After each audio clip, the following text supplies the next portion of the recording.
As you know, Grandma, Mary is at the heart of this foundational event of the Our Lady of the Cape Shrine.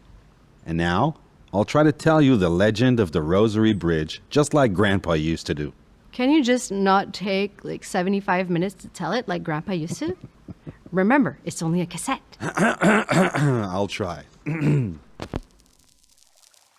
upon a time, in the old days, when every winter transportation on the river took place over an ice bridge that formed between the two shores, however, and I really mean however, there was no bridge in the winter of 1879. No ice and no transportation on the river. And that was precisely the year when parishioners decided to build a brand new church. People said that they'd fetch the stones from the south shore and carry them across the ice bridge. However, in the winter of 1879, the ice on the river wasn't solid enough, so it was impossible to fetch the stones. The stones were waiting there on the other side, but nothing could be done to get them. In January of that year, believe me, it was as warm as in March, with rainstorms like those that happen in July. People thought that they were in the 21st century since Mother Nature was acting up, and the thermometer was going haywire. In January, the average temperature was minus 7 degrees Celsius. In February, the average was minus 6 degrees Celsius. On some days, it even rose above zero. And then in March, the average was minus 1. When it falls below zero, the ice doesn't get very solid. For 3 months, the temperature was too variable for the ice to set and freeze solid as it should.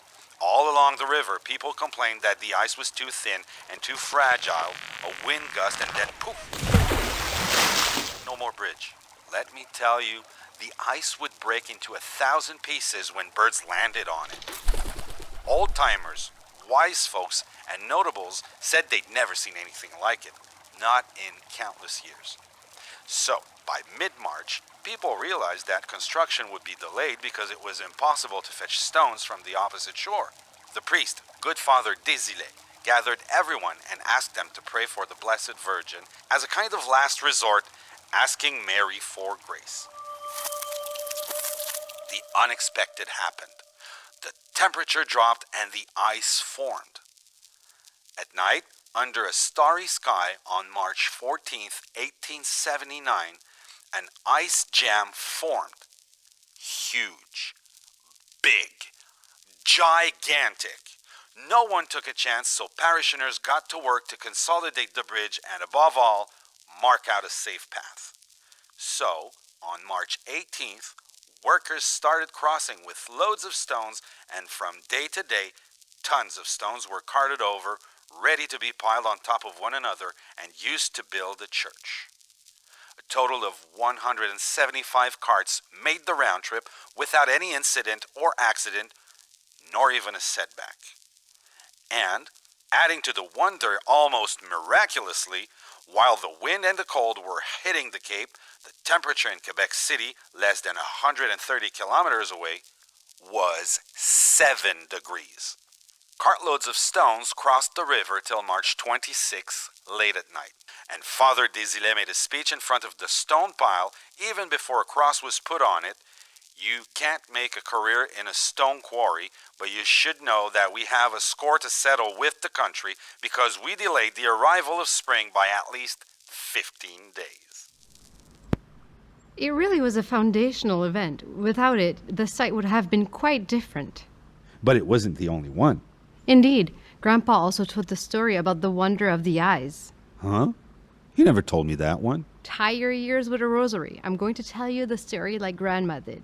Please don't take 75 minutes to tell us the story like Grandma can do.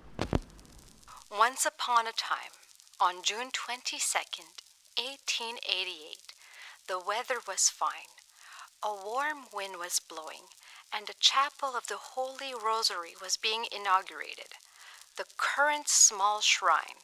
Major restoration work had started 2 months earlier under the supervision of Father Desilets. So the time had come to repair the interior.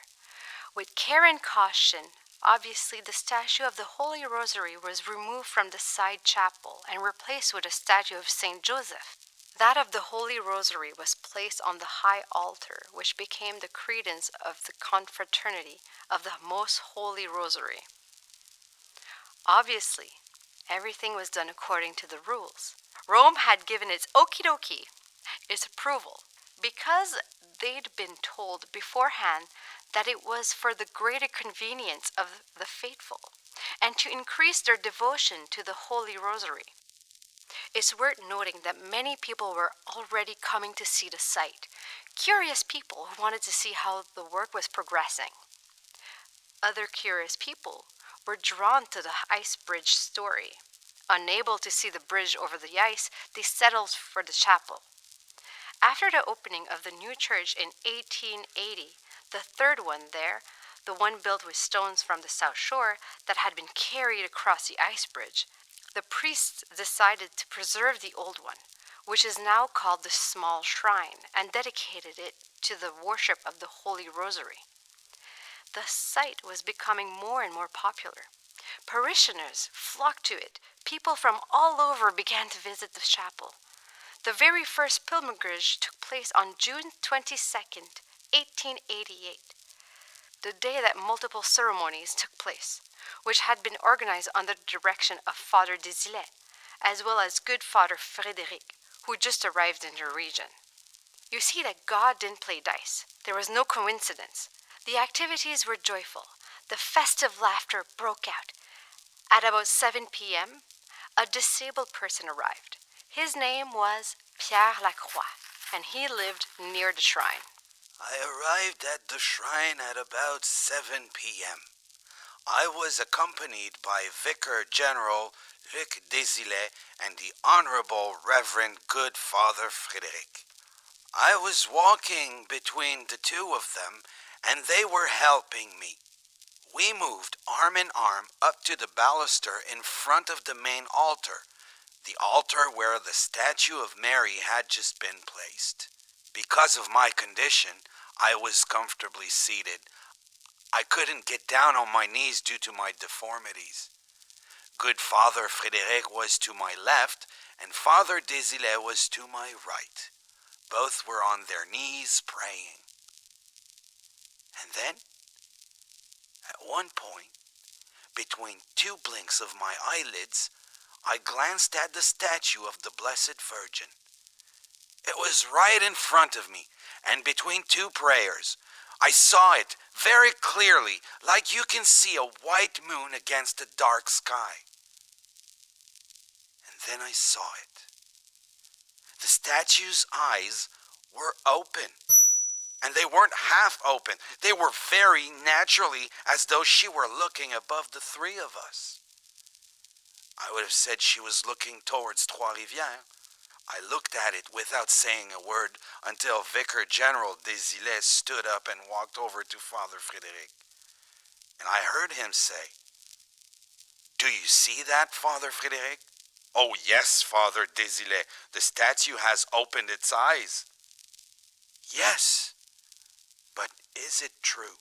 I also spoke.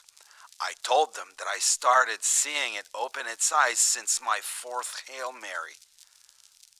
I added that I was making a solemn declaration, consciously believing it to be true, and this statement had the same strength and effect as if it had been made under oath.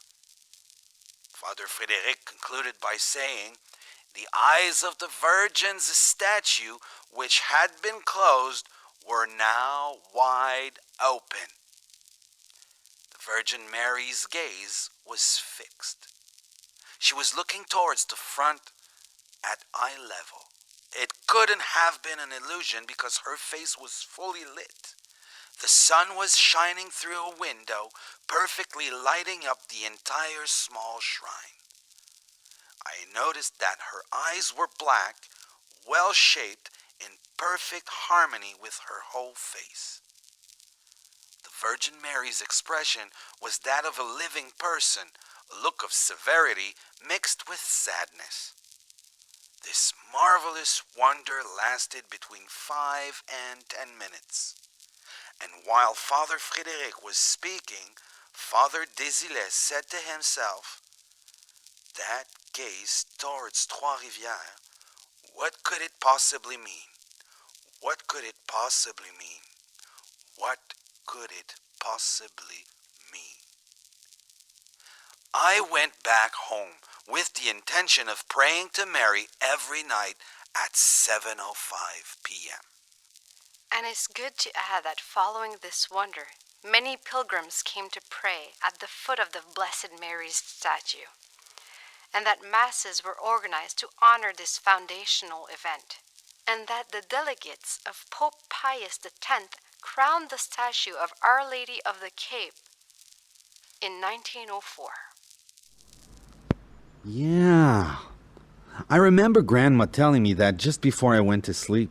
Before bedtime? Well, yes. Grandma used to tell me, don't do what the Blessed Virgin's statue did. Close your eyes and then go to sleep. Well, now, Grandma, we're just going to cross a bridge heading towards the river. And after that, we'll tell you stories about protection, vows, and healings.